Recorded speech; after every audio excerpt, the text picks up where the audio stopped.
হাম বা মিজেলস নিয়ে সাধারণ কিছু প্রশ্নোত্তর দিতে চলে আসলাম। আসলে আমাদের যে মাস ক্যাম্পেইনটা শুরু হয়েছে ভ্যাকসিনেশন নিয়ে, সেটা সম্পর্কেই আজকের বলা। প্রথমেই বলছি যে এই ক্যাম্পেইনটা শুরু করতে যাচ্ছে কবে থেকে। এটা শুরু হচ্ছে 5 এপ্রিল রোববার থেকে। এখন আপনার বাচ্চার বয়স যদি 6 মাস থেকে 10 বছরের মধ্যে হয়ে থাকে, আপনি অবশ্যই এই ক্যাম্পেইনের আওতাভুক্ত এবং আপনি অবশ্যই আপনার বাচ্চাকে এই ভ্যাকসিনটা দেবেন। এখন প্রশ্ন হচ্ছে, কারো বাচ্চার বয়স যদি 5 মাস হয়ে থাকে, সেক্ষেত্রে কি আপনি ভ্যাকসিনটা দিবেন? না, অবশ্যই না। আপনি 6 মাস পর্যন্ত অপেক্ষা করুন। এরপরে আপনি ইপিআই শিডিউল অনুযায়ী আপনার বাচ্চার ভ্যাকসিন দিন। এ পর্যন্ত আপনি আপনার বাচ্চাকে সঠিক পরিচর্যা করুন এবং দেখাশোনা করুন। আপনার বাচ্চার বয়স 15 মাস, আপনি কি এই টিকাটি দিতে পারবেন? হ্যাঁ, আপনি যদি আপনার এপিআই শিডিউল অনুযায়ী দুটো টিকাই দিয়ে থাকেন, যেটা আমরা 6 মাসে দিই এবং 9 মাসে, যেটা আমরা 9 মাসের সময় প্রথম দিই এবং এরপরে আমরা 15 মাসের সময় দিয়ে থাকি। তো 15 মাসের সময় যদি আপনার ডেট চলে আসে, তাহলে আপনি ক্যাম্পেইনের টিকাটাই দিতে পারবেন।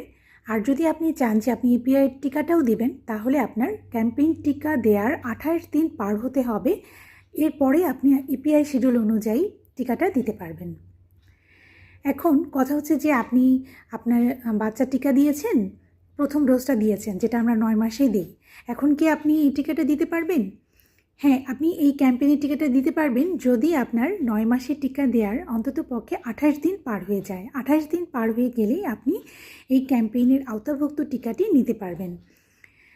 অনেকেই দ্বিধা থাকার কারণে টিকাটি দিচ্ছেন না, কিন্তু আমাদের পরামর্শ হচ্ছে আপনি অবশ্যই টিকায় অংশগ্রহণ করবেন, আপনার বাচ্চাকে বুস্ট আপ করবেন। কারণ একটা ডোজ দেওয়ার পরে আপনি 95% পর্যন্ত বাচ্চার ইমিউনিটি ডেভেলপ করাতে পারছেন। আর দ্বিতীয় ডোজ দিতে পারলে সেক্ষেত্রে 97% পর্যন্ত কিন্তু আপনার বাচ্চাকে আপনি ইমিউনিটি ডেভেলপ করাতে পারছেন। তাই কনফিউশনের কোনো সুযোগ নেই। আপনার যদি ইপিআই শিডিউল অনুযায়ী বাচ্চাকে ভ্যাকসিন দেওয়া থাকে, এরপরও কিন্তু আপনি এই ক্যাম্পেইন অনুযায়ী আপনার বাচ্চাকে টিকা দিতে পারবেন। একদম ক্লিয়ার কাট সবার প্রশ্নের উত্তর আমার মনে হয় এখানেই রয়েছে, যে আপনার বাচ্চার বয়স যদি 6 মাস থেকে 10 বছরের মধ্যে থাকে, তাহলে কিন্তু আপনি আপনার বাচ্চাকে এই হাম বা মিজেলসের টিকাটি দিতে পারছেন। এখন অনেকেই মনে করছেন যে এই এত এত টিকা কোথা থেকে আসছে।